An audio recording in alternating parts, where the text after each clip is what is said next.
The rain in Seattle didn't wash things clean. It just made the grime stick harder. It was 11:47 on a Tuesday night at Mercy General Hospital. The kind of night where the air in the emergency room felt heavy, thick with the smell of wet wool antiseptic and coffee that had been burning on the burner for 6 hours straight. The fluorescent lights buzzed overhead, casting everything in that sickly white glow that made even healthy people look like corpses. Eliza Thorne stood in the supply closet at the back of Trauma Bay 3, counting gauze pads. Her hands moved with mechanical precision, 12 packs per shelf, 4 shelves per cart.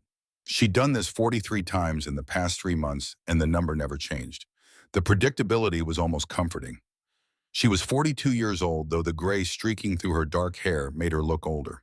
The hospital scrubs hung loose on her frame a size too large, bunching around her waist, in a way that made her look smaller than she was. Shapeless, forgettable. That was the point.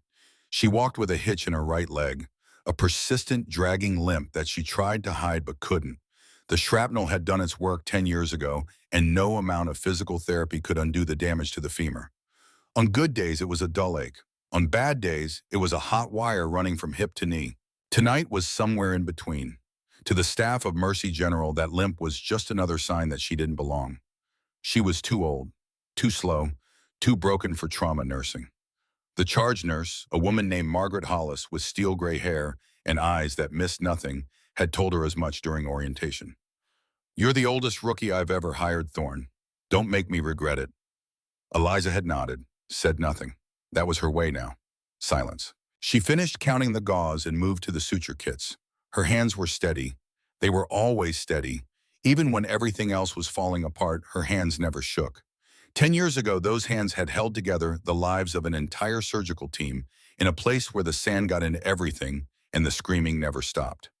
Now they stocked supplies in a hospital where no one even knew her first name. The automatic doors to the ambulance bay whooshed open. The sound cut through the quiet hum of the late shift. Eliza didn't look up. Ambulances came and went all night. Most of them were drunks, overdoses, car accidents with minor injuries. The real trauma, the kind that mattered, came by helicopter. And the helicopters had been quiet tonight. But then she heard the voices. Not the usual tired exchanges between paramedics and triage nurses. These voices were different, sharp, panicked. 19 years old, multiple GSWs to the chest and abdomen. BP 60 over 30. He's crashing. GSSWs. Gunshot wounds. Eliza's hands stopped moving. Her head came up slowly like an animal scenting danger on the wind. Through the small window in the supply closet door, she could see them wheeling the gurney in. 3 paramedics moving fast. Too fast. That meant they were losing him. On the gurney lay a kid, because that's what he was. A kid. 19 years old, they'd said. He wore the tattered remains of fatigues. Woodland camouflage, the kind the Army used for training exercises. His chest was a mess of blood and torn fabric. His face was gray, the color of concrete. His eyes were half open, staring at nothing. The lead paramedic was shouting vitals as they pushed through the bay doors. Heart rate 140, blood pressure dropping, oxygen saturation 82%. Every number was wrong. Every number said this kid was dying. And the doctor who stepped forward to receive him was Preston Aldridge. Dr. Preston Aldridge, 32 years old, Johns Hopkins Medical School, top of his class, chief resident of trauma surgery at Mercy General, tall with the kind of jawline that belonged on a recruiting poster and an ego that could fill the entire hospital. He was brilliant. Everyone said so. He said so himself frequently. But right now, Preston Aldridge was terrified. Eliza saw it in the way his hands fumbled with the gloves, in the way his voice climbed half an octave when he started barking orders, in the way he looked at the blood pooling on the gurney and took a half step back instead of forward. "Get him on the table. Someone call the attending." "Where's the attending?" The nurses swarmed. They transferred the kid from the gurney to the trauma bed with practiced efficiency. Monitors started beeping. Alarms started screaming. The vitals on the screen were plummeting in real time. "BP 50 over PALP," one of the nurses called out. Her voice was steady, but her eyes were wide. "I can't get a pressure on the left arm at all." "Start 2 large bore IVs," Preston snapped. "Push O negative. Where's the rapid transfuser?" "Somebody get me the rapid transfuser." A resident, fresh-faced and terrified, ran to get the equipment. He tripped over his own feet. The crash cart rattled. Instruments clattered to the floor. Preston stared at the kid on the table, at the blood. At the chest that was barely moving, his mind was running through algorithms, protocols, the step-by-step procedures they drilled into him in medical school. But combat trauma didn't follow algorithms. It didn't care about protocols. I need to intubate, Preston said more to himself than anyone else. Get me a laryngoscope. Get me a 7.5 tube. Somebody suction this airway, I can't see anything. The nurse tried. The suction catheter filled with blood as fast as she could clear it. The kid's airway was a swamp of blood and secretions and torn tissue. I can't see the cords. Preston's voice was climbing higher now, edging toward panic. I can't see anything. Where's the attending? Somebody page Dr. Coulter. Somebody page anyone. The kid's oxygen saturation dropped to 78, then 75, then 72. The heart monitor started throwing irregular beats. Premature ventricular contractions. The heart was dying from lack of oxygen. He's coding, the nurse said. Her voice was flat, resigned. The monitor went from beeping to a high-pitched whine. Ventricular fibrillation. The heart was quivering uselessly in the chest, pumping nothing. Preston froze. For 3 seconds, he just stood there, staring at the monitor, at the kid, at all that blood. His hands were shaking now, holding the laryngoscope like it was a foreign object he'd never seen before. Call it, someone said from the corner. One of the residents. Dr. Aldridge, we have to call it. He's been down too long. Preston's mouth opened. The words were right there. Time of death. That's all he had to say. Time of death, 11:53 p.m. Sign the paperwork. Move on to the next patient. That's how it worked when you lost one. But before he could speak, the voice cut through the chaos. Step aside, doctor. It wasn't loud, it wasn't shouted, but every person in that trauma bay heard it, and every person stopped moving. Preston turned. Standing in the doorway of the supply closet was Eliza Thorne, the night shift supply nurse, the old rookie with the limp, the woman who barely spoke, who kept her head down, who everyone dismissed as a warm body filling a shift. But the woman standing there now didn't look like that person at all. She stood straight, shoulders back, weight evenly distributed, despite the bad leg. Her face was set in an expression of absolute focus. Her blue eyes, usually soft and downcast, were hard now. Cold, the eyes of someone who had seen death 1,000 times and refused to blink first. Preston blinked. What you need to... Step aside, doctor. Her voice was different now. It had an edge to it, a weight. The kind of voice that didn't ask twice. Preston didn't move. This is my trauma, your supply. You don't have authorization to... The monitor screamed. The flat line was unbroken. The kid had been down for 15 seconds now. Brain damage started at 4 minutes. They were burning time. Eliza's eyes locked onto Preston's. She didn't raise her voice, didn't need to. The command was absolute. Move, or I move you. Something in her tone and her bearing, in the way she occupied space, made Preston's body respond before his brain could object. He stepped aside. Eliza moved forward, not fast, not slow, just inevitable like a tide. She reached the trauma bed and her hands went to the kid's chest without hesitation. Wrong compressions, she said quietly. You're bouncing him. Watch. She placed her hands on the sternum. 2 fingers above the xiphoid process. Shoulders directly over the hands. Elbows locked, and then she compressed. Deep. Controlled. 2.5 inches. The full depth needed to actually circulate blood, and her rhythm was perfect. Exactly 100 beats per minute, the tempo drilled into muscle memory from 1,000 field operations. Preston watched, stunned. Who are you? Eliza didn't answer. She counted silently. 30 compressions. Stopped. Tilted the kid's head back. Sealed her mouth over his. 2 breaths. The chest rose. Good seal. Back to compressions. Wound pattern, Eliza said between compressions. High entry. Scattered grouping. Compress, compress. Elevated incoming fire. Compress, compress. Missing plate carrier. She glanced at Preston. This wasn't training, doctor. This was an ambush. The room went silent except for the sound of compressions and the monitor's scream. I need a 14-gauge angiocath, Eliza continued. Second intercostal space. He's got a tension pneumothorax. And you're too paralyzed to needle him. Preston's face went white. I wasn't sure. I'm sure. Get it. One of the nurses, moving on autopilot, handed Eliza the needle. 4 inches long. Designed to punch through the chest wall and release trapped air. In the wrong hands, it could kill. In the right hands, it was salvation.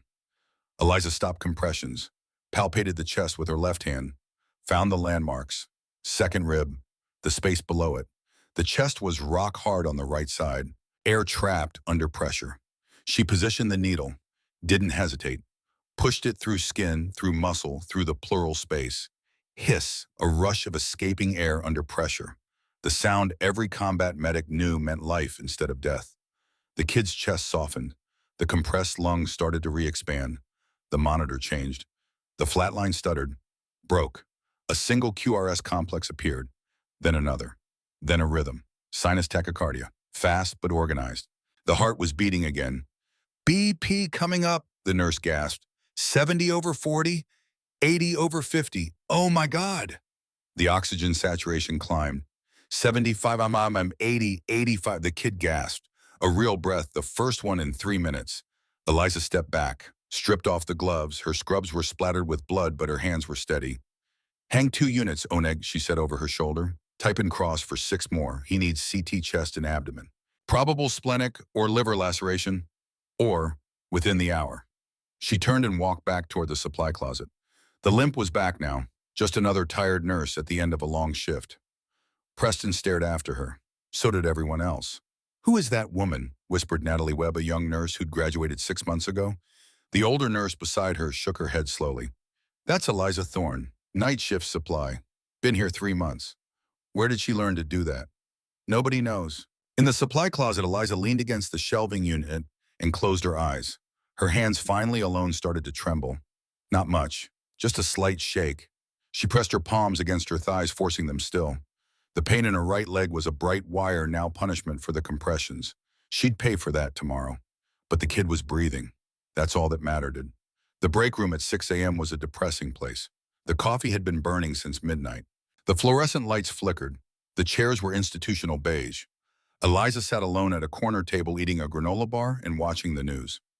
Another story about the VA healthcare crisis. Hospitals closing, benefits denied. At the table across the room, residents and nurses debriefed the night. Their voices carried. Did you hear what happened last night? That was Natalie. Thorne from Supply literally took over Aldridge's trauma. A male voice laughed. The old supply lady, seriously. I'm telling you, she did this whole combat medic thing. It was insane. Oh God, not another dinosaur who thinks they know better? Did someone report her? Aldridge said she saved the kid's life. Aldridge is a first-year attending. These old nurses are liabilities. She performed an invasive procedure without authorization. That's assault. Eliza took another bite, chewed, kept her eyes on the TV. Where do they even find these people? I heard she got her degree from community college. She walks like a zombie. Probably worked in a cafeteria before this. The conversation drifted to other topics. Eliza finished her granola bar, stood slowly favoring the bad leg, threw away her trash. She was almost out when a voice stopped her. Ms. Thorne? Dr. Warren Coulter stood in the doorway. 62 years old, silver hair, kind eyes. The senior anesthesiologist, coming up on retirement. He was also the only person who called her Ms. Thorne instead of just Thorne. Dr. Coulter. Coffee. Already had some. That wasn't coffee. That was a felony. He poured himself a cup anyway. Walk with me. She followed him to the small courtyard outside the ICU. A few benches, some struggling shrubs. But it was outside. The air was cold and clean. Coulter sat. Eliza remained standing, shifting weight off the bad leg. That was impressive last night, Coulter said. Eliza said nothing. Tension pneumo, needle decompression, that's not community college nursing. He sipped his terrible coffee. I was a Navy hospital corpsman. Gulf War 91. Attached to Marines, I know combat medicine when I see it. I followed protocol. You followed military protocols. He studied her. You move like someone with real training, field training, the kind where mistakes cost lives. I don't know what you mean, doctor. Coulter smiled sadly. I think you do. But I won't push. Everyone has reasons for staying quiet. He stood, joints creaking. I wanted to warn you. Preston's filing a formal complaint this morning. Says you overstepped, endangered the patient, wants you terminated. Eliza's jaw tightened. I see. The kid's name is Private Daniel Reed, 19, from Montana. His mother, Patricia, got a call at 4 a.m. saying her son was critical but stable. She's flying in today. Coulter met her eyes. When Preston tries to make you feel wrong, remember Patricia Reed and how she gets to hug her son because you didn't follow protocol. He walked away. Eliza stood in the courtyard for a long time. The cold seeped into her bones. She closed her eyes. For a moment, she wasn't in Seattle. She was in Afghanistan. Dust and heat and screaming. The moment when everything went wrong and half her team died and she couldn't save them, holding Owen Kane's hand while he bled out. His brother Declan screaming at her. So much blood. Too much damage. Eliza's eyes snapped open. Seattle. She was in Seattle. She forced the memory back down, into the box where she kept everything she couldn't afford to feel. Then she limped back inside. 4 more hours on her shift. At 11 a.m., Eliza was summoned to David Lancaster's office. Lancaster was the hospital administrator. 48, MBA from Stanford. Never touched a patient but made all the decisions about patient care. His office was glass and steel, motivational posters about teamwork and synergy, charts showing cost reduction strategies. Eliza stood before his desk. He didn't offer her a seat. Ms. Thorne, do you know why you're here? I imagine it's about last night. Dr. Aldridge filed a formal complaint. You performed a procedure you're not licensed to perform in this facility, a needle thoracostomy. Is that accurate? Yes. You're aware that as an RN you perform procedures under physician direction, not independently. The patient was dying. The patient was under Dr. Aldridge's care. Dr. Aldridge had stopped treating him. Lancaster's expression didn't change. Dr. Aldridge was making a medical determination when you forcibly intervened. You were insubordinate. You endangered the patient. You practiced medicine without a license. Eliza said nothing. Lancaster leaned back. I'll be direct. You're 42, oldest rookie we've hired, sparse resume, community college degree, 15-year employment gap, no prestigious programs. I do my job. Your job is what I say it is. Right now, that's stocking supplies, not performing procedures, not second-guessing physicians. He steepled his fingers. The board wants younger staff, tech-savvy, social media-friendly. You don't fit our demographic. Eliza held his gaze. She'd stared down worse than an MBA with a power complex. You're getting a formal written reprimand. Goes in your permanent file. Any further incident, any deviation from protocol, immediate termination. No appeals. Clear. Crystal.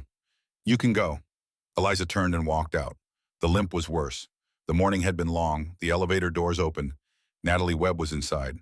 Oh, hi, Natalie said. Eliza stepped in. Pressed the button for the basement. Silence. Natalie finally said, what you did last night, that was really cool. Eliza glanced at her. Natalie was 26, fresh-faced, perfect ponytail, flawless makeup, everything Eliza had never been. It was necessary, Eliza said. Still, you saved that kid. Dr. Aldridge just froze. The elevator reached the basement. Doors opened. Everyone freezes, Eliza said over her shoulder. The first time they realize the textbook doesn't have answers.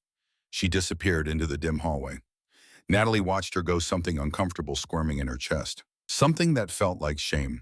The parking lot of the Veterans Affairs Hospital on Seattle's south side looked forgotten. Cracked asphalt, old building, the kind of place politicians talked about funding and then quietly ignored.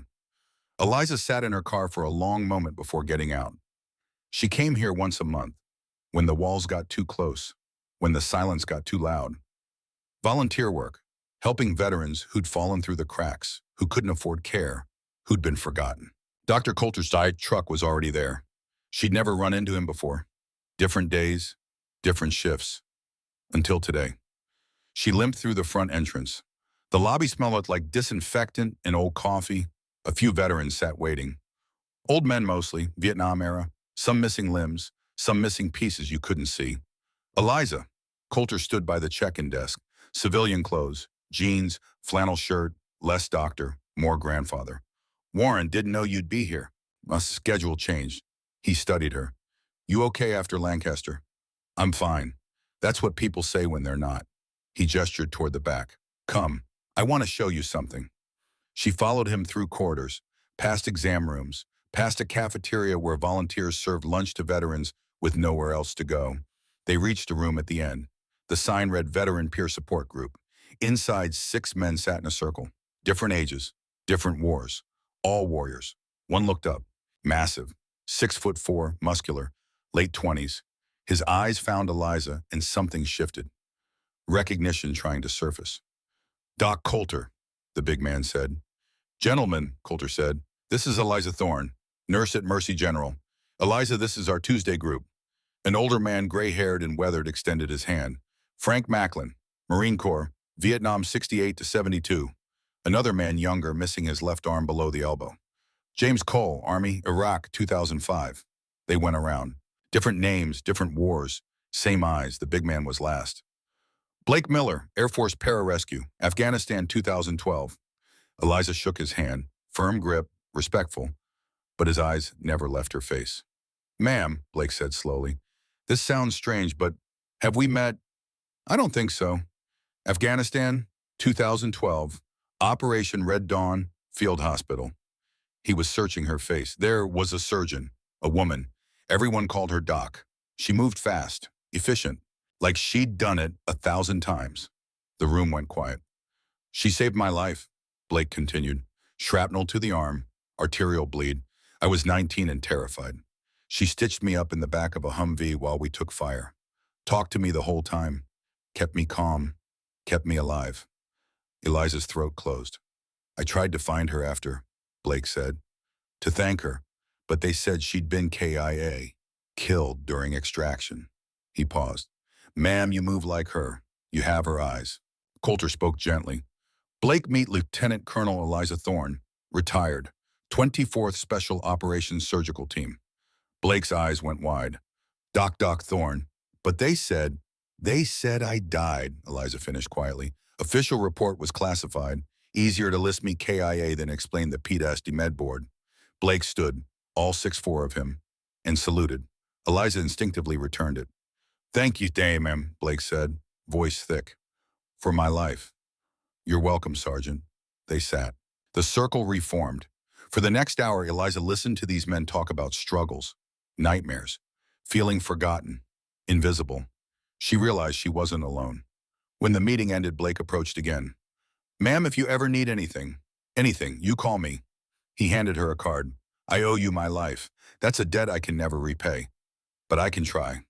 Eliza took the card, slipped it into her pocket. She didn't know that in 6 hours that card would be the only thing standing between another soldier and death. Coulter walked her to her car. "You needed that." "Needed what?" "To remember you're not alone, that there are people who understand." Eliza looked back at the VA hospital, at the broken building full of warriors who refused to quit. "Thank you, Warren. Don't thank me, just remember, when it gets hard, you have brothers, sisters." She drove back to Mercy General. The weight on her chest felt lighter, the silence less suffocating. She had allies now, a network. She didn't know she'd need them desperately in 3 hours. At 3:15 p.m., the red phone on the wall started ringing. The bat phone, direct line to paramedics and medevac. Margaret Hollis answered. Her face went pale. She slammed the receiver down and hit the panic button. "Code Black, mass casualty, trauma team to the bay." Eliza was in storage when she heard it. Her head came up. Old instinct firing. She moved toward the stairs, taking them faster than she should. By the time she reached the bay, it was swarming. Doctors pouring from break rooms. Nurses running. Day shift adrenaline. Preston Aldridge was pulling on a trauma gown, barking orders. "What do we have?" Margaret read from notes, hands shaking. "Military transport convoy accident on I-5. Fuel tanker jackknifed. 3 Humvees involved, phone. Multiple ejections. Severe burns. 4 incoming ground, 2 by air." Preston's eyes lit up. High profile. Military. Media attention. Chance to redeem himself. "Okay, people. A-team, Natalie, you're with me on critical. Everyone else, triage and support." His eyes found Eliza at the back. "Thorne, you stay on triage. Keep walking wounded away from actual doctors. And don't touch anyone critical. Understand?" Every eye turned to Eliza. Curious, pitying, satisfied she was being put in her place. Eliza nodded once. "Understood." Helicopter blades beat against the roof. Dust shaking from ceiling tiles. Ambulance sirens growing louder. The doors burst open. Chaos. Paramedics rushed in. Stretchers. The smell hit. Burned rubber. Diesel. Seared flesh. Male 20s open femur fracture. Female 30s abdominal evisceration. Eliza moved through chaos with mechanical efficiency. Not thinking, just moving. Instinct, muscle memory. 10 years ago, she'd triaged in field hospitals with no monitors, no labs, no clean rooms. 30 seconds to decide who lived and who was too far gone. Green tag, yellow tag, red tag. She moved patient to patient hands, quick and sure, applying pressure here, stabilizing there, moving faster than her limp should allow. Then the second set of doors flew open. Not regular paramedics, men in full tactical gear, uniforms covered in soot and blood, pararescuemen, PJS, Air Force special operators who went into combat zones for rescues. They ran alongside a stretcher. The man on it looked more dead than alive. "Make a hole," one screamed, 6'4", 240 of muscle. "I need an attending now." On the stretcher, a man covered in blood, uniform unrecognizable. But through the gore, Eliza saw the insignia, the rank, the unit patch. Major, Special Operations, call sign Reaper. Then she saw his face. Time stopped. The ER noise faded to distant buzz. Lights dimmed. The world narrowed to the man on that stretcher. She knew that face, the scar above the left eyebrow, where shrapnel had torn through and she'd stitched it closed in the back of a Humvee while taking fire. The strong jawline now slack. The hands now limp that had gripped her arm hard enough to leave bruises while she dragged him 3 miles through hostile territory on a broken leg. Declan Kane. Major Declan Kane. Call sign Reaper. The last person she'd expected to see. The last person she'd wanted to see. The man whose brother had died in her arms. Eliza's heart hammered. Her hands steady for 12 hours started to shake. "Who's the patient?" Preston demanded, rushing forward. The lead PJ name tape reading Miller shouted. "Major Declan Kane, call sign Reaper. Multiple penetrating trauma. Sucking chest wound. Decompensating." Preston and team swarmed. "Get him to Bay 1, move." They wheeled past Eliza, close enough to touch. Declan's face passed within 2 feet. Eyes closed, skin gray, monitor throwing irregular beats. Chest barely moving. He was dying. Eliza was frozen. Completely frozen. Her mind screamed to move, help, do something. But her body wouldn't respond. Locked in place. Breath short and sharp. Vision tunneling. PTSD. She knew what it was. But knowing didn't stop it. The flashback hit. Afghanistan 2014.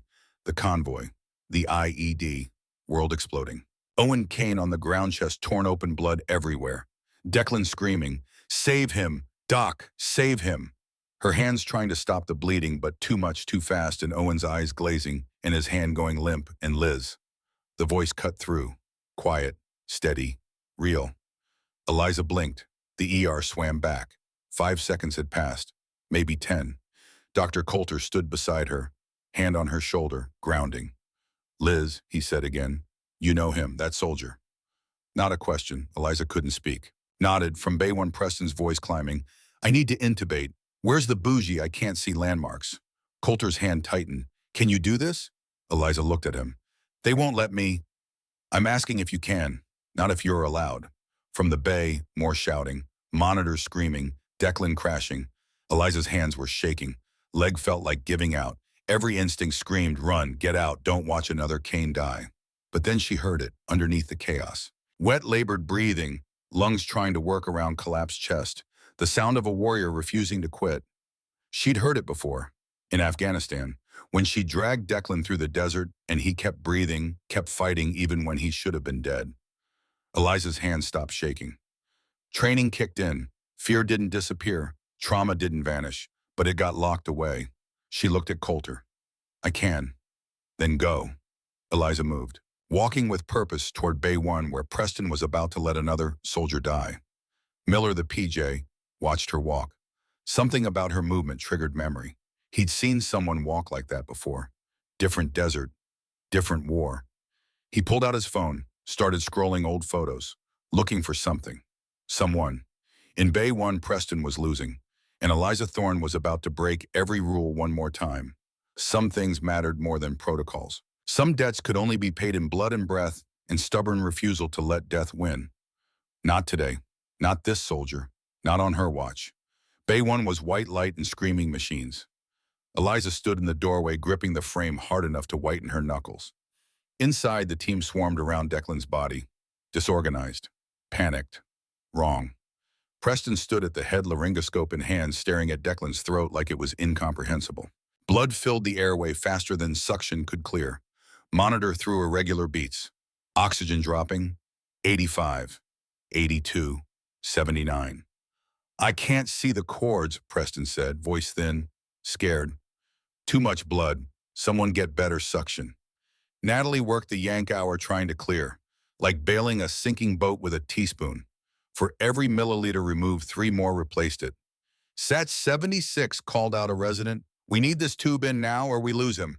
Preston positioned the scope again. Pushed. Too hard. Too deep. Eliza saw it from the doorway, forcing the blade, trying to make anatomy conform to textbooks instead of working with reality. Still can't see anything. Preston's voice climbed. His anatomy's all wrong. Trachea's not where it should be. Because it's deviated, Eliza thought, from the 2014 blast injury. When an IED throws you 20 feet into concrete, things shift. They don't always go back. She'd been there, seen it happen, held Declan's head while the field surgeon tried intubating. They'd failed until someone figured out the trachea had been knocked 2 centimeters left. Preston didn't know that. He'd never seen blast injuries. Johns Hopkins residency, drunk drivers and slip and falls, never patients in pieces. SAT 72. The alarm changed pitch, more urgent. Preston pulled the scope out, hands shaking. Different blade, get me a Miller 3. We tried that, Natalie said. Then get something else. Eliza stepped into the room, bad leg nearly buckled. She caught the crash cart. Coulter appeared beside her, quiet as a ghost. What do you see? Deviated trachea, left. Old blast injury, 2014, Kandahar. IED into a wall, fractured C-spine. Trachea shifted, never went back. You were there. Not a question. Eliza nodded. Declan's SAT hit 68. Alarm, continuous scream. Going bradycardic, the resident shouted. Heart rate dropping. 50, 45. Preston froze. Scope useless in hand, face white. I don't... Call it, someone said from the corner. Dr. Aldridge, he's been hypoxic too long. We need to call it. Time slowed. Eliza watched Preston's face. The exact moment he gave up. Decided this patient was too broken, too complicated, too far outside the textbook. She'd seen that look before. Young surgeons in field hospitals, trained in clean environments, dropped into combat chaos. The look that said, I don't know what to do and I'm terrified. Preston opened his mouth. Time of death. She could see it forming. Eliza moved forward, not running, walking with absolute purpose. Limp gone, pure adrenaline. Her voice when it came was different than the cold open. Not battlefield roar, something quieter, more lethal. The voice of someone who'd killed to protect the wounded. Dr. Aldridge, each word a scalpel, precise, cutting. Put the blade down. Preston turned, saw her 3 feet away. You can't, security through you. Look at your patient. Eliza's eyes never left Declan. Really look. What do you see, Pastoja? I see a dead man. You see a quitter's excuse. Harsh, brutal. His trachea is deviated 2 centimeters left from old blast injury. You're trying to intubate ghost anatomy. The landmarks you're looking for don't exist. Preston's mouth opened, closed. 30 seconds before irreversible brain damage, Eliza continued. Same quiet, lethal voice. You can stand there making excuses. Or you can move and let someone who's actually seen this injury save his life. Get security. I am trying to save your patient's life. The roar came, different from cold open. This was rage, controlled rage, fury of a warrior watching incompetence kill a brother. And you are wasting his last seconds on your ego. Silence except for screaming monitors. Preston looked at Eliza, really looked. Saw something in her eyes that made him step back. 20 seconds, Eliza said quietly. Preston stepped aside. 2 security guards appeared. Big men, the kind for violent drunks and psychic patients. They grabbed Eliza's arms. Let me go, she said. No, Preston shouted, voice cracking. You can't shock hypoxic patients.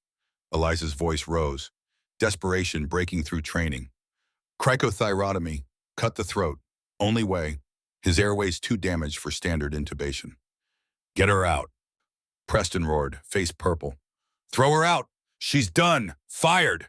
The guards hauled Eliza backward, heels skidding on linoleum. Through the doorway, she watched Preston shock Declan. Body jumping. Monitor staying flat. "Stop!" she screamed. "You're killing him!" Heavy doors swung shut, cutting off her voice, cutting off her view of the man she'd dragged 3 miles through Taliban territory. The guards threw her into the ambulance bay. Rain, heavy, cold. Seattle rain soaking through everything.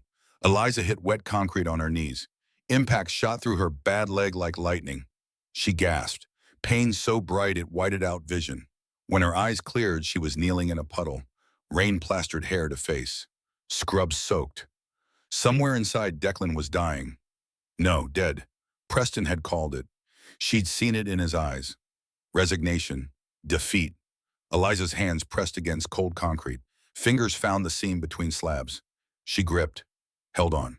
Because if she didn't hold something, she'd fly apart. "Not again," she whispered to Rain. To concrete, to no one. "Not again. I can't lose him again." Rain answered with steady, indifferent drumming. Eliza closed her eyes, memory flooding back. Afghanistan, convoy through Kandahar before dawn. IED in the road, world exploding into fire and screaming metal. Owen thrown from vehicle, chest torn by shrapnel, blood everywhere, black in the dust. Declan screaming, "Doc, Doc, save him." Her hands pressing Owen's chest, trying to stop bleeding. Too deep, too many wounds. Shrapnel through both lungs, through heart, through everything. Owen's eyes finding hers. Scared. 19 from Montana. Enlisted to serve. Dying in dust on the other side of the world. "Don't let me die, Doc," Owen whispered. "You're not going to die," Eliza lied. "Stay with me." But he didn't stay. Slipped away while she held his hand, pulse fluttering like dying bird. Then nothing. Stillness. Silence. Declan's scream, sound that didn't belong to human throat, soul-breaking. The side door opened. Eliza's eyes snapped open. Seattle. Rain. Present. A figure in the doorway. Not security. One of the PJs who'd brought Declan. The massive one, Mercy Mom. 6'4", built like tank. Tactical gear covered in soot and blood. Name tape Miller. He looked at Eliza kneeling in rain, at her face streaked with water and maybe tears. "Ma'am," he said, voice rough, Texas accent. "Did you say 2014? Eliza looked up, rainwater dripping from nose. "What inside? You said blast injury from 2014? Kandahar province." Eliza slowly pushed to her feet, legs screaming. She swayed, caught balance, stood straight despite pain. "Who's asking?" Voice steady, military steady. Miller's eyes narrowed, studying her face, really looking. Past gray hair, past wrinkles, past years. "Wait," he said slowly. "Helmand Province, 2012. Operation Red Dawn." Eliza went still. "Field hospital," Miller continued, voice quieter. "We brought casualties from firefight. I was a private, shrapnel to arm, needed stitches. There was a surgeon, woman, lieutenant colonel, everyone called her Doc." He stepped closer, staring like seeing a ghost. "You had this voice," Miller said. "When things got bad, everyone panicking, you had this voice that cut through everything, made you feel like maybe things would be okay." Eliza said nothing, but something in her face confirmed it. "Doc Thorne," Miller's voice barely whisper. "Is that really you?" Eliza wiped rain from face. "It's me, Miller. Private Blake Miller, 2nd Platoon. They said you died after Afghanistan. Official reports said KIA during extraction." "My career died," Eliza said. "I didn't." They stood in rain, lieutenant colonel and private, meeting again a decade later, 1,000 miles from where they'd last seen each other. Miller's face hardened. "Business." The major inside. "Declan Kane, he's dying." "I know. Doctor called time of death 30 seconds ago." The words hit like physical blow. 30 seconds. Declan dead for 30 seconds. "He's not dead," Eliza said, voice hollow. "He can't be." "Doc," Miller's voice gentle. "I need you to focus. Is there anything we can do?" Eliza's mind raced. 30 seconds without pulse. Brain damage at 4 minutes. If Preston called it at 30, Declan had probably been down a minute, maybe more before that, running out of time, if any time left at all. "His airway," Eliza said, words automatic, training overriding grief. "Preston can't intubate. Trachea scarred shut from 2014. He's trying to force a tube down a path that doesn't exist." "What do we need?" "Cricothyrotomy, surgical airway, cut through neck directly into trachea. Only way." Miller looked at closed doors, back at Eliza. "They kicked you out." "I know." Said you're fired. I know. If you go back, they'll arrest you. Eliza met his eyes. I didn't drag Declan Kane 3 miles through Taliban fire to watch him die on a clean hospital floor, Miller. I don't care what they do to me. Slow smile spread across Miller's face. There's the doc I remember. He turned toward the door. Keyed radio. Command, this is Miller. Asset Angel secured in ambulance bay. Local medical assets failed. Requesting permission to initiate combat medical protocols. Static, then voice. Granted, do what you need, Miller. Miller looked at Eliza. Extended hand. Doc, I got your 6. Eliza took his hand. Let him pull her up. Leg on fire, but she didn't care. Pain temporary. Death permanent. Let's go get our boy back, she said. They moved toward door. Miller in front like the tank he resembled. Eliza behind, limping, but determined. Miller hit automatic sensor with fist. Doors slid open. They stepped in water dripping, leaving trail on clean linoleum. Inside, Bay 1 sounds had changed. No more alarms, no more shouting.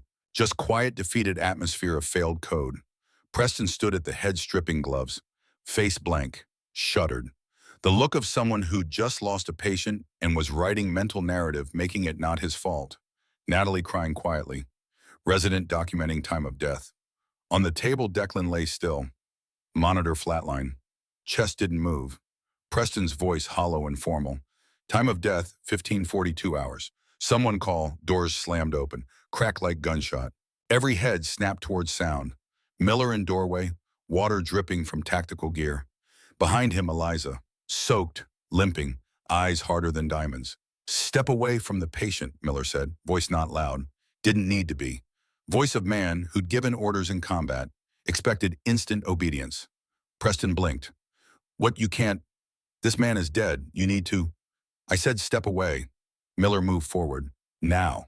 Preston's mouth opened, closed, looked at Eliza. I told them, security. Security's on the other side of building, Miller said. By the time they get here, you'll have bigger problem than supply nurse in your bay. He turned to Eliza, nodded. Doc, you're up. Eliza didn't limp, moved with terrible purpose. Hitch in step vanishing. Reached bedside in 4 strides. Preston moved to block.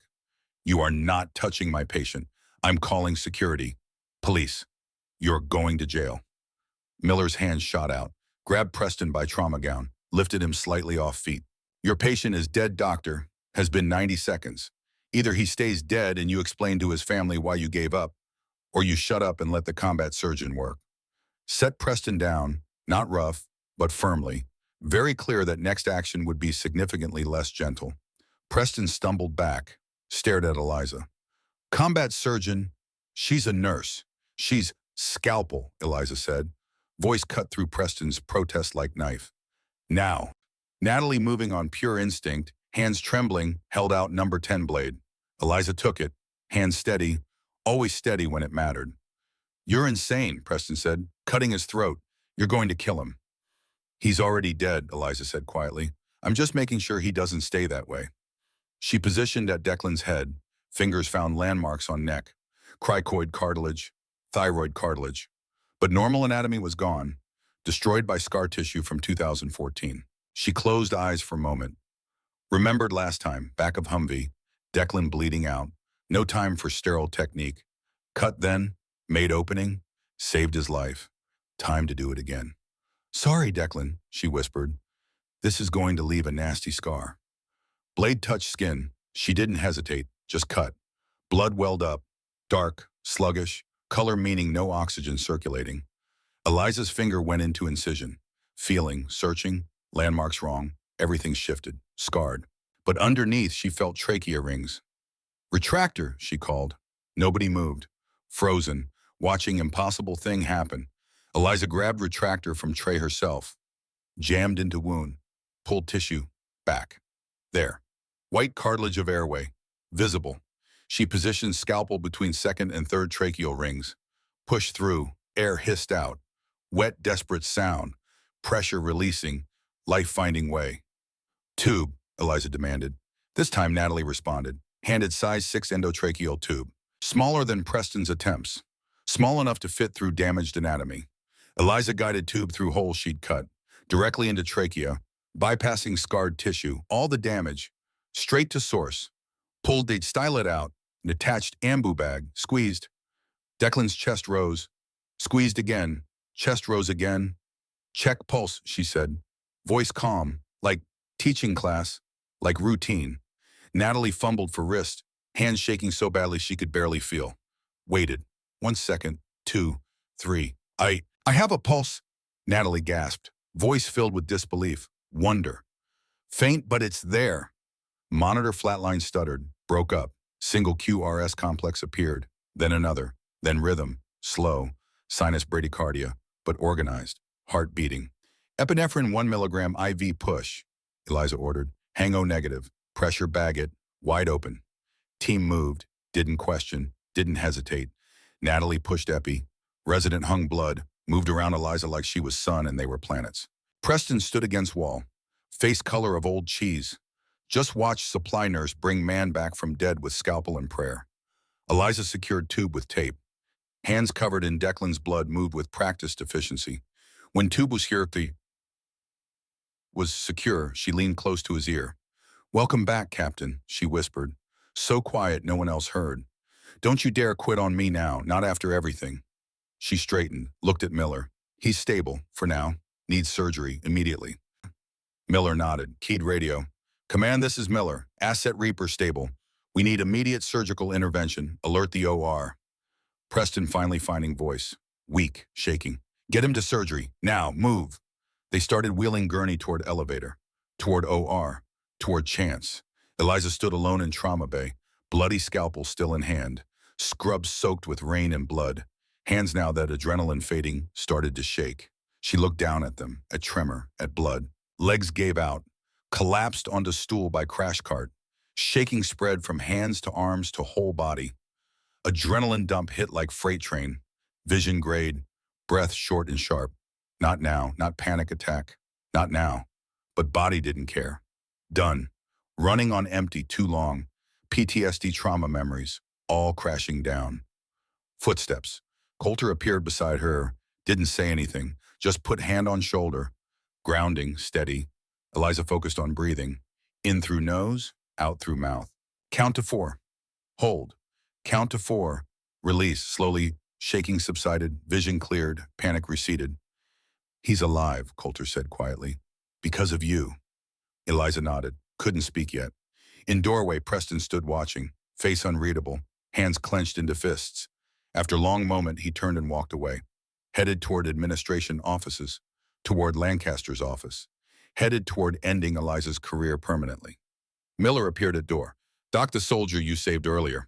Private Reed. He made it through surgery. Stable. His mother's on her way from Montana. Eliza nodded. Couldn't speak. One life saved. But night wasn't over. And the major, Miller continued, he's going to make it too, because you're not going to let him die. Eliza pulled out the card Miller had given her hours ago at the VA. Looked at his number. I need your help, she said. Miller didn't hesitate. Whatever you need, Doc, I got your 6. Dawn broke over Seattle 3 hours later, painting sky in bruises of purple and gray. Eliza sat in the Human Resources conference room.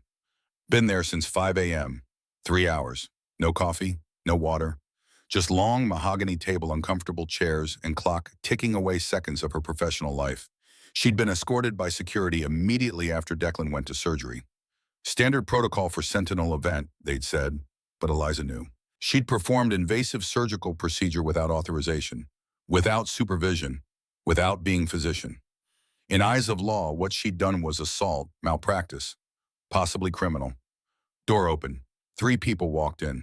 Preston Aldridge, showered, fresh shirt and tie, blood and trauma gone. Confidence returned now that he was in boardroom instead of trauma bay. David Lancaster, administrator, still in suit, probably slept in it, dreamed in spreadsheets. A woman Eliza didn't recognize. Late 50s, expensively dressed, leather portfolio.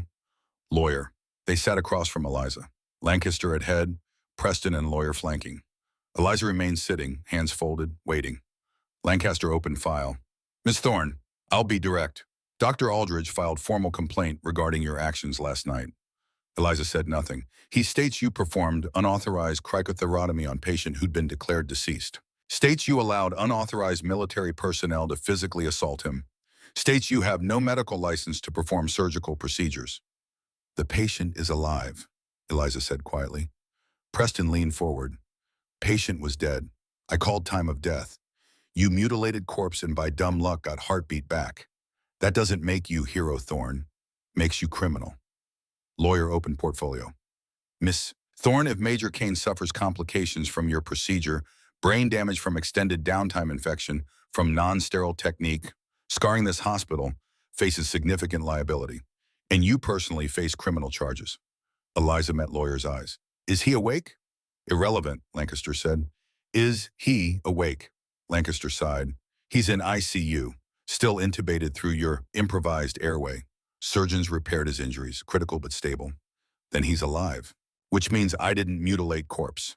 I saved patient. Preston slammed hand on table. You don't have authority. You're Nurse Thorne, supply clerk. You stock shelves. You don't perform surgery. Supply clerk who just did what you couldn't, Eliza said. Voice still quiet, steel underneath. I recall you declaring him dead, doctor. I recall you giving up. Preston's face flushed. I was following protocol. When patient doesn't respond to, protocol doesn't mean anything when patient is still salvageable. Enough, Lancaster said. Looked at Eliza with something between pity and contempt. Ms. Thorne, you're suspended effective immediately. Pending investigation, we'll report this to State Board of Nursing. You'll likely lose license. And if Major Kane's family or military pursues legal action, he didn't finish. Didn't need to. Eliza nodded slowly. I understand. Started to stand. We're not finished, lawyer said. Am I under arrest? Not yet. Then I'm leaving. Eliza got to feet. Leg protested. Pain dull roar. Unless you're charging me, I'm going home. Lancaster's jaw tightened. Security will escort you off premises. You're not to return, not to contact staff, not to go near ICU. Hashtag the Invisible Colonel, Part 1. The rain in Seattle didn't wash things clean. It just made the grime stick harder. 11:47 on a Tuesday night. Mercy General Hospital's emergency room hummed with the peculiar energy of the late shift, that strange mix of boredom and readiness, where nothing happens for hours until everything happens at once. The fluorescent lights buzzed overhead, casting their sickly white glow across institutional green walls that had probably looked modern sometime in the 80s. The air was thick with the smell of wet wool from coats drying on chairs, antiseptic that had been mopped across linoleum 1,000 times, and coffee that had been burning on the burner since the evening shift started 6 hours ago. Eliza Thorne stood in supply closet 3, counting gauze pads with mechanical precision. 12 packs per shelf, 4 shelves per cart. She'd done this count 43 times in the past 3 months. The number never changed. That predictability was almost comforting in a way that nothing else in her life had been for the past 10 years. She was 42 years old, though the gray threading through her dark hair made strangers assume she was closer to 50. The hospital scrubs hung loose on her frame, a size too large, bunching awkwardly around her waist and making her look smaller and shapeless. Forgettable. That was the whole point. The limp in her right leg was impossible to hide no matter how hard she tried. A persistent hitch, a dragging quality that made her gait uneven and drew attention she didn't want. The shrapnel had done its work a decade ago in a place she tried very hard not to think about. The femur had healed badly despite 3 surgeries. On good days, it was a dull ache she could push through. On bad days, it felt like someone had driven a hot wire from her hip to her knee and left it there to burn. Tonight fell somewhere in the middle of that spectrum. To the staff at Mercy General, that limp was just another piece of evidence that she didn't belong here. Too old for a rookie nurse, too slow for trauma, too broken to be reliable. The charge nurse, Margaret Hollis, a woman with steel gray hair and eyes that cataloged every mistake, had made it clear during orientation 3 months ago. You're the oldest first year I've ever hired, Thorne. Don't make me regret the decision. Eliza had nodded, said nothing. Silence had become her default mode. Easier than explaining, easier than remembering. She moved from gauze to suture kits, her hands steady as they performed the familiar inventory. Her hands were always steady, even when everything else was falling apart, when her mind was screaming and her heart was racing and the world was ending around her, her hands never shook. 10 years ago, those hands had held together the lives of soldiers in places where the sand got into everything and the screaming never stopped. Now they stocked supplies in a hospital where no one knew her first name and most people couldn't be bothered to learn it. The automatic doors to the ambulance bay whooshed open. Eliza didn't look up. Ambulances came and went all night. Most were routine. Drunks who'd fallen, overdoses, minor car accidents. Occasionally something more serious, but those usually came by helicopter, and the helicopters had been quiet tonight. But then she heard the voices, different from the usual tired exchanges between paramedics and triage nurses. These voices had an edge, panic poorly controlled. 19 years old, multiple GSWs to the chest and abdomen, BP 60 over 30 and dropping. He's circling. GSWs, gunshot wounds. Eliza's hands stopped moving. Her head came up slowly, instinctively, like an animal catching the scent of something dangerous on the wind. Through the small rectangular window in the supply closet door, she could see them wheeling the gurney through. 3 paramedics moving fast. Too fast. Speed like that meant they were losing him. On the gurney was a kid, because that's what he was despite the uniform. 19 years old, they'd said. He wore the tattered, blood-soaked remains of woodland camouflage fatigues, the pattern the Army used for stateside training. His chest was a catastrophe of blood and torn fabric and exposed tissue. His face had gone the color of concrete. His eyes were half open, staring at nothing, pupils blown wide. The lead paramedic was shouting vitals as they crashed through the bay doors. Heart rate 140 and climbing. Blood pressure dropping. Oxygen sat 82 and falling. Multiple penetrating wounds to the chest, probable hemothorax. He coded once in the rig, we got him back, but he's unstable. Every number was wrong. Every number screamed that this kid was dying right now in real time. The doctor who stepped forward to receive the patient was Preston Aldridge. Dr. Preston Aldridge, 32 years old. Johns Hopkins Medical School, graduated top 5% of his class. Chief resident of trauma surgery at Mercy General for the past 8 months. Tall, with the kind of sharp jawline that photographers loved, and an ego that filled rooms before he entered them. He was brilliant. Everyone said so. The hospital newsletter had done a profile on him. He'd been on a local news segment about young doctors making a difference. But right now, in this moment, Preston Aldridge was terrified. Eliza could see it in the micro-expressions he couldn't quite control. The way his hands fumbled slightly as he pulled on sterile gloves. The way his voice climbed half an octave when he started barking orders. The way he looked at the blood pooling rapidly on the gurney and took an almost imperceptible half-step backward instead of forward. Get him on the table now. Someone call the attending. Where's the attending? Has anyone paged Dr. Coulter? The nurses swarmed with practiced efficiency, transferring the kid from the gurney to the trauma bed in one smooth motion. Monitors began their electronic symphony. Beeping, chirping. And then the alarm started. High-pitched, insistent. The vitals on the screen were plummeting in real time, like watching a plane crash in slow motion. P50 over palp, called out one of the nurses, a young woman named Natalie Webb. Her voice stayed steady, but her eyes were too wide. I can't get a pressure on the left arm at all. Start 2 large bore IVs. Preston snapped, his voice getting sharper as his control slipped. Push O-2 units to start. Where's the rapid transfuser? Somebody find me the rapid transfuser. A junior resident, fresh-faced and visibly shaking, ran for the equipment. He tripped over his own feet. The crash cart rattled ominously. Instruments clattered to the floor with sounds that made everyone wince. Preston stared at the kid on the table, at the blood, at the chest that was barely moving despite the oxygen mask. His mind was clearly running through algorithms of protocols, the step-by-step procedures they drilled into him during medical school and residency. But combat trauma didn't follow algorithms. Combat trauma didn't care about your Hopkins education. I need to secure the airway, Preston said, more to himself than anyone else. Get me a laryngoscope. Get me a 7.5 ET tube. Somebody suction this. I can't see anything through all this blood. A nurse tried. The suction catheter filled with blood, and as fast as she could clear it, a horrible gurgling sound that meant the kid's airway was drowning in his own blood. I can't visualize the cords. Preston's voice was definitely climbing now, edging toward genuine panic.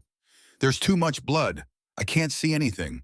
Where is Dr. Coulter? Has someone actually paged him? Or are you all just standing around? The kid's oxygen saturation dropped to 78%, then 75, then 72. The numbers fell like dominoes. The heart monitor started throwing abnormal beats, premature ventricular contractions. The heart was starving for oxygen, misfiring, beginning to fail. He's coding, said the nurse at the monitor. Her voice had gone flat, resigned, the tone of someone who'd seen this movie before and knew how it ended. The monitor's beeping changed to a high-pitched, continuous whine. Ventricular fibrillation. The heart quivering uselessly in the chest cavity, pumping nothing, just trembling like a dying animal. Preston froze. For exactly 3 seconds, that felt like 3 hours. He just stood there, laryngoscope in hand, staring at the monitor, at the kid, at all that blood. His hands were shaking now, visibly trembling as he held the medical instrument like it was a foreign object he'd never seen before and didn't know how to use. "We need to call it," someone said from the corner of the room, one of the residents looking at the clock. "Dr. Aldridge, it's been too long without effective circulation. We have to call it." Preston's mouth opened. The words were right there forming on his lips. "Time of death." That's all he had to say. 3 words and he could move on to the next patient, sign the paperwork, let the system handle the rest. That's how it worked when you lost one. You called it, you moved on, you didn't think about it. But before the words could emerge, a voice cut through the chaos like a blade through silk. "Step aside, doctor." The voice wasn't loud, wasn't shouted, but every single person in that trauma bay heard it, and every single person stopped moving. Even the monitors seemed to quiet for a moment. Preston turned confused and irritated. Standing in the doorway of Supply Closet 3 was Eliza Thorne, the night shift supply nurse. The old rookie with the limp who barely spoke and kept her head down and whom everyone dismissed as a warm body filling a scheduling gap. But the woman standing in that doorway now looked nothing like that person. She stood straight, shoulders squared, weight evenly distributed despite the damaged leg. Her face had set into an expression of absolute focus, the kind of focus that comes from having done something 1,000 times under the worst possible conditions. Her blue eyes, usually soft and downcast to avoid unwanted attention, were hard now. Cold. The eyes of someone who had stared at death more times than she could count and refused to blink first. Preston blinked at her in confusion. "What, you need to leave? This is a trauma your supply, you don't have authorization." "Step aside, doctor." Her voice hadn't changed volume, but the weight behind it had increased. The kind of voice that expected immediate obedience and didn't plan to ask a third time. Preston didn't move, his ego wrestling with his confusion. "This is my trauma bay. You're a supply nurse. You don't have any authorization to be involved in patient care. You need to—" The monitor screamed. The flatline was unbroken. The kid had been down for 20 seconds now. Brain damage started at 4 minutes without oxygen. Every second was precious. Every second wasted was neurons dying. Eliza's voice changed, not louder, but different. It came from somewhere deeper, somewhere older, somewhere that had nothing to do with this clean, bright hospital room. "Step aside now." The entire trauma bay froze. That voice didn't belong in a civilian hospital. That voice belonged in a different place entirely. A place with gunfire and explosions and young men dying far from home. That voice carried the weight of absolute authority earned not through degrees or credentials, but through blood and fire, and the terrible responsibility of deciding who lived and who died when there weren't enough hands or supplies or time to save everyone. Preston stepped aside. He didn't decide to do it. His body just moved, responding to a command that bypassed his conscious mind entirely. Later, when he thought about this moment, he would tell himself he'd been in shock, that he'd been confused. But in that moment, his lizard brain recognized something his conscious mind refused to accept. This woman outranked him in ways that had nothing to do with hospital hierarchy. Eliza moved forward with terrible purpose. Not rushing, just inevitable. Like a tide. She reached the bedside and her hands went to the kid's chest without hesitation. "You're doing compressions wrong," she said, her voice calm again, but carrying perfect clarity. "You're bouncing him, not compressing. Watch." She placed her hands on the sternum with surgical precision, 2 fingers above the xiphoid process, shoulders directly over her hands, elbows locked, and then she compressed. The difference was immediate and obvious. Where the resident had been doing rapid, shallow compressions that made the chest bounce without actually circulating blood, Eliza drove deep. 2 full inches, 2.5. The full depth needed to manually squeeze the heart and push blood through dying organs. And her rhythm was absolutely perfect. Not fast, not slow. Exactly 100 beats per minute, the tempo drilled into muscle memory from 1,000 field operations where there were no monitors or backup or anyone coming to help. Preston watched, stunned into silence. "Who are you?" Eliza didn't answer. She was counting, silently. 30 compressions. She stopped, tilted the kid's head back with practiced efficiency, sealed her mouth over his, and gave 2 perfect rescue breaths. The chest rose appropriately. Good seal. Then back to compressions without missing a beat. "How do you know this was combat trauma?" Preston asked, his voice quieter now. uncertain in a way he'd probably never been before. Eliza glanced at the wound pattern while maintaining her compression rhythm. She'd seen this pattern before, too many times before. Entry wounds high on the chest in a scattered grouping, multiple shooters, elevated firing position, incoming fire from above. The kid had walked into a kill box. Wound pattern, she said between compressions. Each word timed to her rhythm. High entry points, scattered grouping, incoming fire from elevated position. Compress, compress. He's missing his plate carrier. Compress, compress. This wasn't a training accident. The room went absolutely silent except for the sound of compressions and the monitor's screaming alarm. Margaret Hollis, the charge nurse who'd been working at Mercy General for 30 years and thought she'd seen everything, stared at Eliza like she was seeing her for the very first time. Preston's mouth opened and closed soundlessly. How could you possibly— 14-gauge angiocath, Eliza interrupted without breaking her compression rhythm. Second intercostal space mid-clavicular line right side. He has a tension pneumothorax and you're too afraid to needle him. Preston's face went white. I wasn't certain whether— I'm certain. Get it. Now. Natalie Webb, moving on pure autopilot, now hands shaking, placed the long needle in Eliza's hand.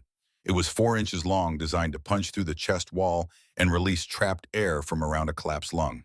In inexperienced hands, it could puncture the lung itself, the heart caused fatal hemorrhage. In the right hands, it was the difference between life and death. Eliza stopped compressions. She palpated the chest wall with her left hand, while her right held the needle ready. Her fingers found the landmarks with absolute certainty. Second rib, the intercostal space below it, the position where the needle would penetrate the pleural space without hitting vital structures. She didn't hesitate. Didn't second guess, just positioned the needle and pushed it through skin, through muscle, through the pleural membrane. There was a hiss, a rush of air escaping under pressure like opening a shaken soda can. The sound every combat medic in the world knew meant you'd just saved a life. The kid's chest, which had been tight and rigid on the right side, visibly softened. The trapped air released. The compressed lung began to re-expand. Room for the heart to beat, room for blood to flow. The monitor changed. The flatline stuttered, broke up. A single QRS complex appeared. Then another. Then a rhythm irregular but there. Sinus tachycardia, fast but organized. The heart was beating again. Blood pressure coming up, gasped the nurse at the monitor, her voice filled with disbelief. 70/40, 80/50. Oh my God. The oxygen saturation started climbing. 75%, 80, 80, 90. The kid gasped, a real breath. The first one in nearly 3 minutes. His chest rose and fell on its own power. Eliza stepped back smoothly. She stripped off the gloves she'd grabbed from somewhere, dropped them in the biohazard bin. Her scrubs were splattered with blood, but her hands were perfectly steady. They'd never shaken. Not once. She turned and walked back toward the supply closet without a word, the limp returning to her gait now that the adrenaline was fading. Just another tired nurse at the end of a long shift. Preston stared after her. So did everyone else in the room, frozen in tableau. Hang 2 units of O negative, Eliza said over her shoulder without looking back. Type and cross for 6 more. Get him to CT for chest and abdomen scans. He probably has splenic or liver lacerations. You'll need to take him to the OR within the hour if you want him to see his 20th birthday. Then she was gone. The supply closet door closed behind her with a soft final click. For a moment, nobody moved. Nobody breathed. They just stared at the closed door. Margaret Hollis recovered first, her training kicking in. She started barking orders, getting the team back on track, calling for the CT scanner, preparing for surgery. But her eyes kept drifting back to that closed door. Preston stood frozen at the bedside as they wheeled his patient toward imaging. His patient, the patient he'd declared dead. The patient who was now breathing because a supply nurse had done what he couldn't. Natalie Webb leaned toward another young nurse and whispered, "Who is that woman?" The other nurse shook her head slowly. "That's Eliza Thorne, night shift supply. Been here 3 months. Nobody knows anything about her." Where did she learn to do that? Nobody knows. Inside the supply closet, Eliza leaned against the metal shelving and closed her eyes. Her hands, finally alone and unobserved, started to tremble. Not much. Just a slight shake that no one would notice unless they were looking for it. She pressed her palms flat against her thighs, forcing them still through sheer willpower. The pain in her right leg was a bright, burning wire, now punishment for putting her full weight on it during the compressions without her usual careful compensation. She'd pay for that tomorrow. Hell, she was paying for it now. But the kid was breathing. Private First Class Daniel Reed, 19 years old from a small town in Montana. She'd seen his name on the medic alert bracelet when she checked his pulse. The kid was breathing. That's all that mattered. Maybe he'd make it to C20. Maybe he'd get to go home to his mother, whoever she was, wherever she was, waiting for a phone call that would either say her son was critical but stable or that she should start making funeral arrangements. Eliza pulled out her phone with shaking hands, no messages. The screen was nearly empty. Her contact list was 3 people long. Her son, who she hadn't spoken to in 4 months since their last argument about why she'd quit her clinic job to work nights at a hospital. Her lawyer, and a VA therapist she saw once a month who kept telling her she needed to talk about Afghanistan. She didn't want to talk about Afghanistan. She put the phone away and went back to counting gauze pads. The break room at 6 in the morning was a special kind of purgatory. The coffee in the pot had been sitting there since midnight, cooked down to something that looked like used motor oil and tasted like liquid regret. The fluorescent lights flickered arrhythmically, giving everyone a faintly corpse-like appearance. The plastic chairs were that particular shade of institutional beige that made everything feel like a waiting room in purgatory. Eliza sat alone at a corner table, methodically eating a granola bar that tasted like compressed cardboard and watching the small TV mounted on the wall. Another news story about the VA healthcare crisis. Hospitals closing due to budget cuts. Benefits denied. Veterans waiting months for appointments while treatable conditions became terminal ones. She chewed mechanically, not tasting anything, not really watching the TV either, just existing in the space between shifts. At the table on the other side of the room, a group of residents and nurses were having their morning debrief. Day shift energy, louder, more animated, not yet beaten down by years of watching people die despite your best efforts. Eliza heard her name and her attention sharpened despite herself. Did you hear what happened last night? That was Natalie Webb, the young nurse from the trauma. Her voice carried easily across the mostly empty room. That supply nurse Thorne literally took over Aldridge's trauma. Another voicemail, one of the junior residents. The old supply lady, are you serious? What happened? I'm telling you, she shoved Preston aside and did this whole combat medic thing. It was insane. She did a needle decompression, just grabbed the catheter and stabbed it into his chest like she'd done it 1,000 times. The male resident laughed. It wasn't a kind laugh. Oh God, not another old-timer who thinks they know better than actual physicians. Did someone report her? Aldridge said she saved the kid's life. Aldridge is a first-year attending. He panics. He'd think anyone looks competent when he's freaking out. This was a different voice. Older, more assured. Dr. Marcus Webb, a senior resident, and Natalie's older brother. These old nurses, they're a liability waiting to happen. One wrong move and we're looking at a lawsuit. She performed an invasive procedure without authorization from the attending. That's assault, legally speaking. But the patient would have died. Maybe, maybe not. You don't actually know that. What you do know is that she massively overstepped her scope of practice. The hospital could lose its accreditation over incidents like this. Eliza took another bite of her granola bar, chewed, swallowed, kept her eyes on the TV. Where do they even find these people? Marcus continued, warming to his topic. I heard she got her nursing degree from some community college. No prestigious programs on her resume. No letters of recommendation from anyone notable. Just showed up one day and they hired her because they were desperate for warm bodies. She walks like my grandmother, Natalie added. I heard she worked in a school cafeteria before this, like serving lunch to kids. That one almost made Eliza smile. A school cafeteria, if they only knew. Well, hopefully someone files a formal complaint before she kills somebody, Marcus said with the casual certainty of someone who'd never been in a position where the textbook didn't have an answer. I don't care how lucky she got last night. This is a hospital, not a battlefield. We have protocols for a reason. The conversation shifted to other topics, scheduling conflicts, someone's upcoming wedding, the new coffee shop that had opened down the street. Eliza finished her granola bar, drained the last of her terrible coffee, stood up slowly, favoring the bad leg which had stiffened during the hour she'd been sitting. She rinsed her cup in the small sink, threw away her trash, and limped toward the door. She was almost out when a voice stopped her. Ms. Thorne? She turned. Dr. Warren Coulter stood in the doorway, 62 years old with silver hair and a face that had earned every one of its wrinkles honestly through 4 decades of medicine. He was the senior anesthesiologist at Mercy General, 3 months away from retirement. He moved with the careful deliberation of someone who'd learned that rushing usually made things worse, not better. He was also the only person in the entire hospital who called her Miss Thorne instead of just Thorne or hey you or that old supply nurse, doctor. Coulter? Eliza acknowledged. Coffee. He gestured toward the pot of toxic waste. Already had some. That wasn't coffee. That was a crime against humanity. He poured himself a cup anyway, grimaced at the taste dumped in enough sugar to give someone diabetes. Walk with me. It wasn't really a question. Eliza followed him out of the break room down the hallway away from the residents and their opinions about things they didn't understand. They walked in comfortable silence. Coulter had that rare gift of being able to be quiet without it being awkward. Most people, when they were quiet, you could feel them thinking about what to say next, the silence filling with tension. With Coulter, silence was just silence. Peaceful. Easy.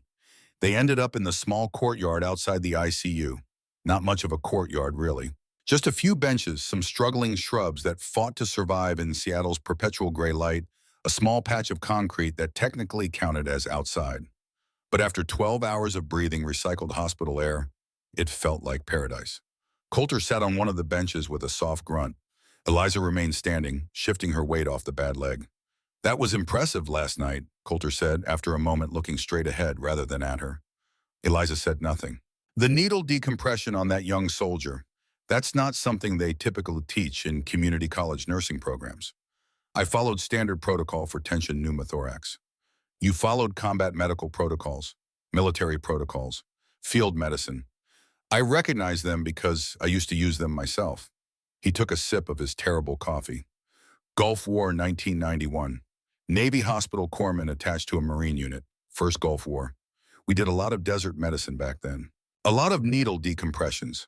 A lot of young men bleeding out in places where the nearest proper hospital was 1,000 miles away, and all we had was what we carried.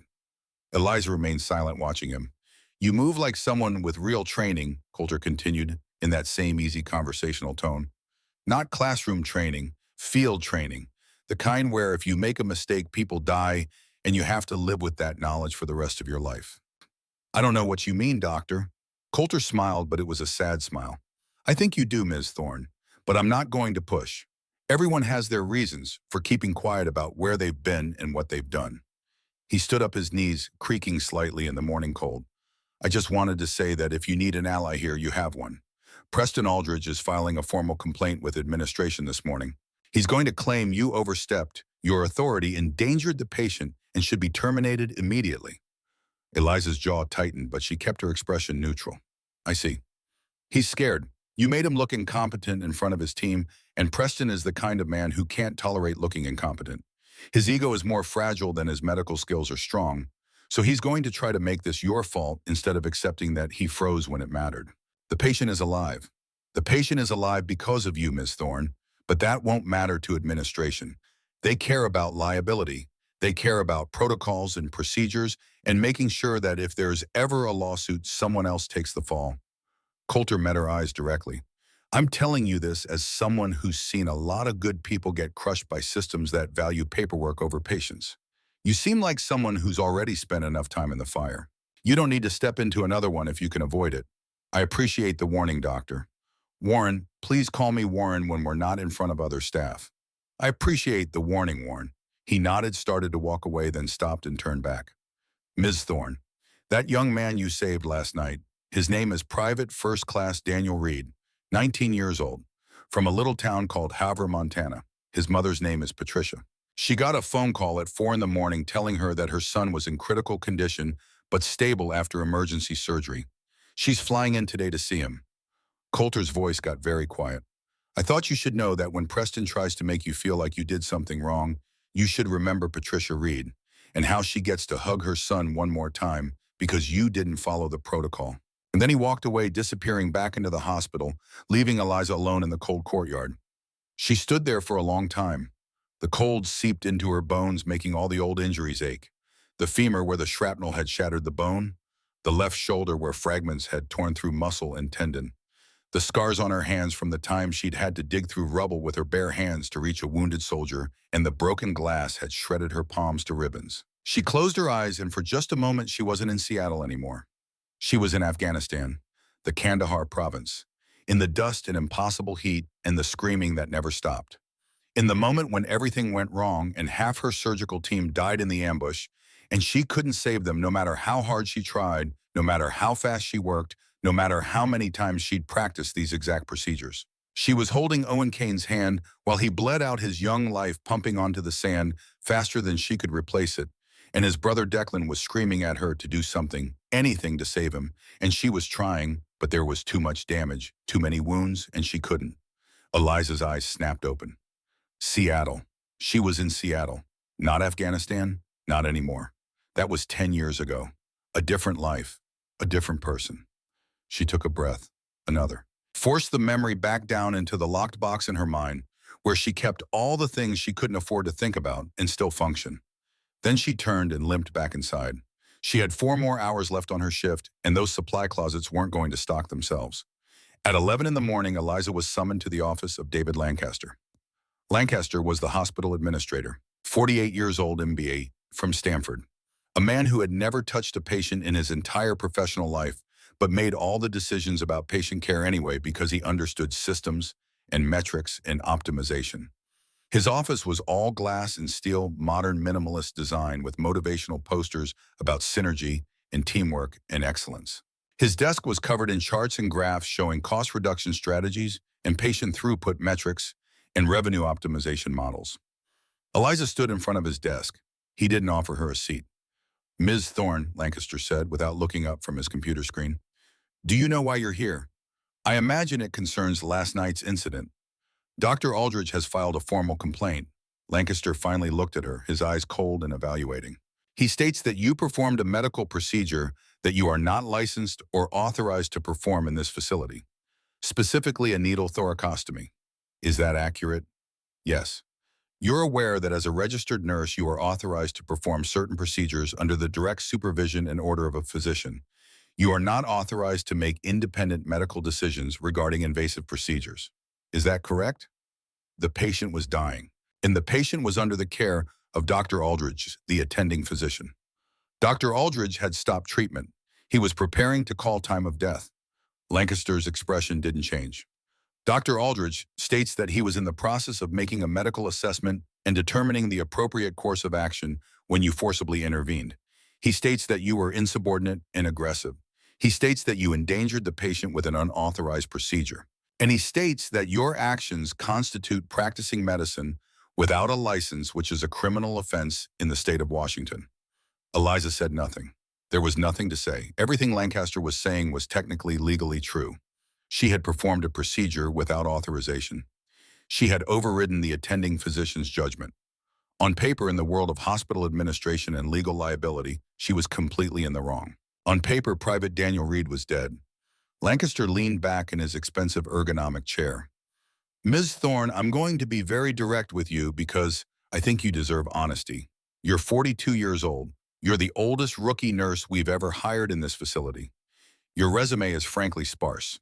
A nursing degree from Spokane Community College. A 15-year gap in your employment history with no explanation, no prestigious programs, no recommendation letters from notable medical professionals, no clear career trajectory. I do my job. Your job is what I define it to be. And right now, your job is to stock supplies and perform basic patient care tasks under supervision. It is not to perform procedures. It is not to second-guess attending physicians. And it is certainly not to create massive liability exposure for this hospital." He steepled his fingers in a gesture he'd probably seen in a management seminar. "The board of directors has been very clear.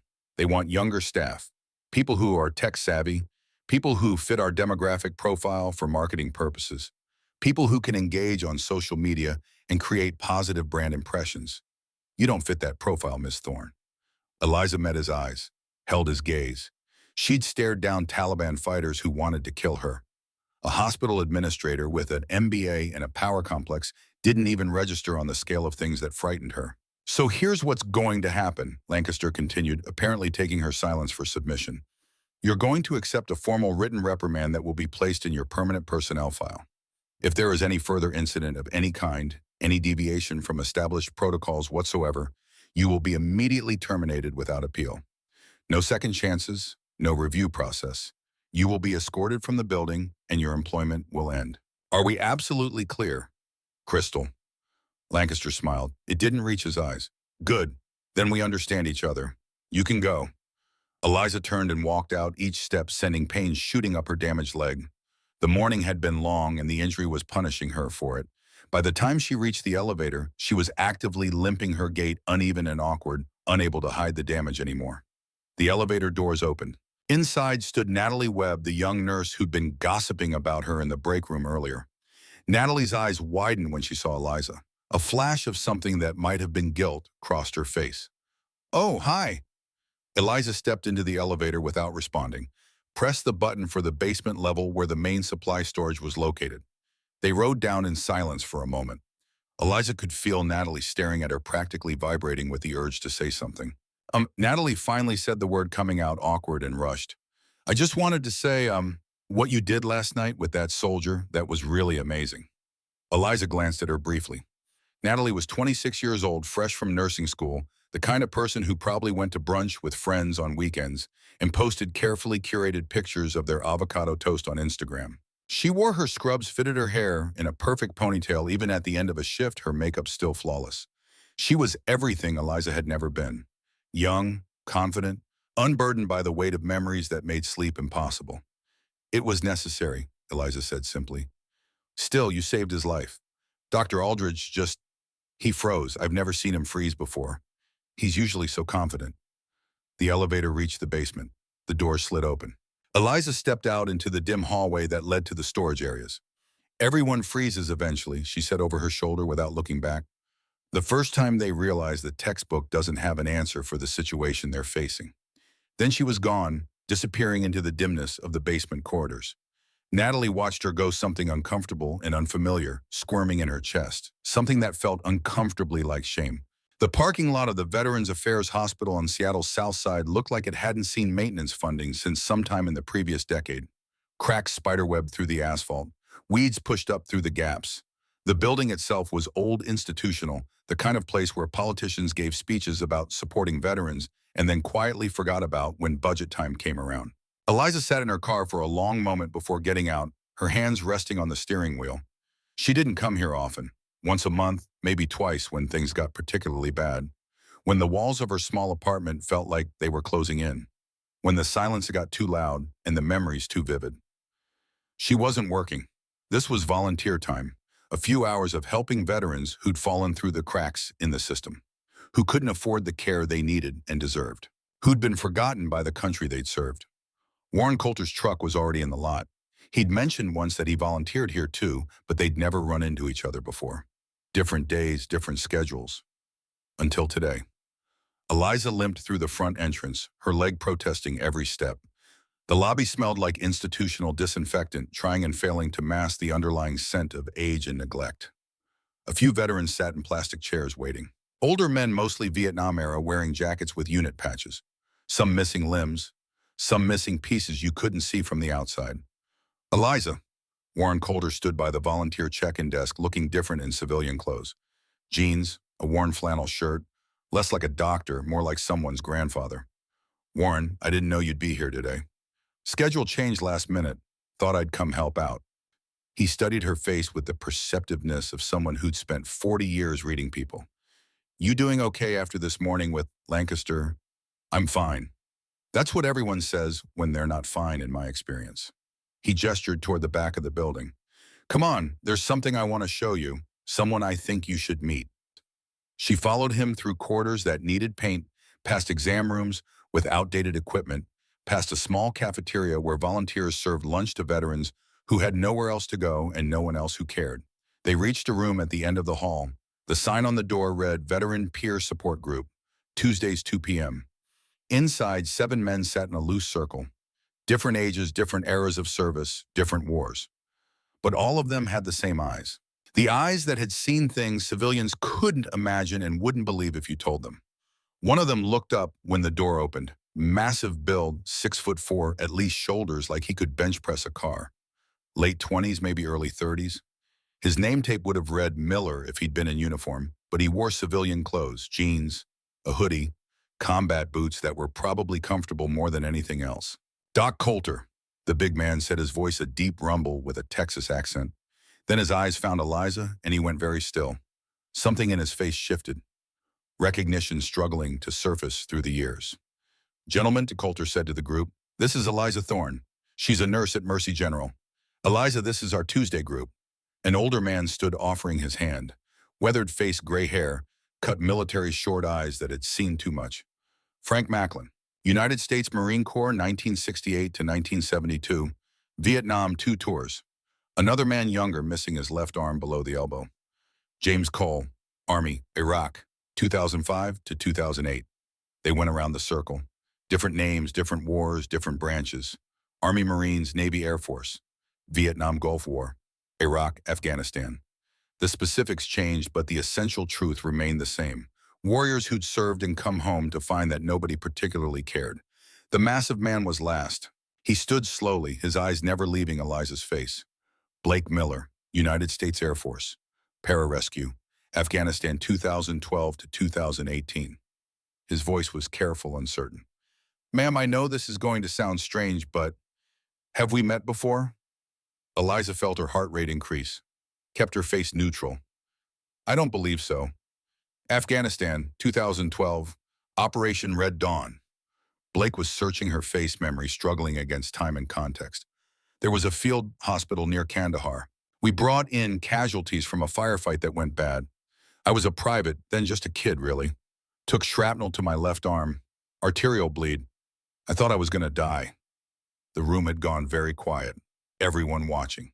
"There was a surgeon there," Blake continued slowly, pieces clicking together in his memory. "A woman, a lieutenant colonel. Everyone called her Doc. She stitched up my arm in the back of a Humvee while we were taking incoming fire. The whole time she kept talking to me, kept me calm, told me about her hometown, about her favorite movies, stupid stuff, anything to keep me focused on her voice instead of the fact that I was bleeding out. She saved my life." He paused, his eyes locked on hers. She had this way of moving, fast, efficient, like she'd done the same procedure 1,000 times in worse conditions. And she had blue eyes, exactly the shade of yours. Eliza's throat had closed. She couldn't speak. "I tried to find us afterwards," Blake said quietly, "to thank her, to tell her what it meant. But they told me she'd been KIA during an extraction operation, killed in action. I went to the memorial service. His voice broke slightly. "I owed her my life, and I never got to say thank you." Warren Coulter spoke into the silence, his voice gentle. "Blake, meet Lieutenant Colonel Eliza Thorne, United States Army, retired, 24th Special Operations Surgical Team. Commander of Field Surgical Operations, Kandahar Province, 2010 to 2014. Blake's eyes went wide, his mouth opened, closed. "But the report said you were..." "The report was classified," Eliza managed to say, her voice rougher than usual. "It was easier to list me as KIA than to explain the real story. Simpler for everyone. Blake Miller, this massive man who probably weighed 240 and could break most people in half, stood there with tears running down his face. And then he saluted, sharp, crisp, perfect. The kind of salute given to someone who'd earned every ounce of respect it conveyed. Eliza, operating on instinct and muscle memory, returned it. "Thank you, ma'am," Blake said, his voice thick with emotion he wasn't bothering to hide. "For my life, for the life I got to live because of you. I have a daughter now, 3 years old. Her name is Sarah. I got to meet her because you saved me." Eliza's vision blurred. She blinked hard. "You're welcome, Sergeant." The formality broke and Blake stepped forward, wrapping her in a hug that would have crushed a smaller person. Eliza allowed it, this moment of connection with someone whose life she'd touched in a way neither of them could have predicted would circle back a decade later. When they separated, Blake reached into his wallet and pulled out a business card. "Ma'am, if you ever need anything, and I mean anything at all, day or night, you call me. I owe you a debt I can never fully repay, but I can try." Eliza took the card, slipped it into her pocket. She didn't know it then, but in just a few hours, that card would be the only thing standing between a dying soldier and the end. The meeting continued. For the next hour, Eliza sat with these men and listened to them talk about their struggles, the nightmares that woke them at 3 in the morning, the hypervigilance that made grocery stores and shopping malls feel like hostile territory, the sense of being disconnected from everyone around them who'd never served and couldn't understand, the feeling of being forgotten and invisible. And she realized something profound. She wasn't alone.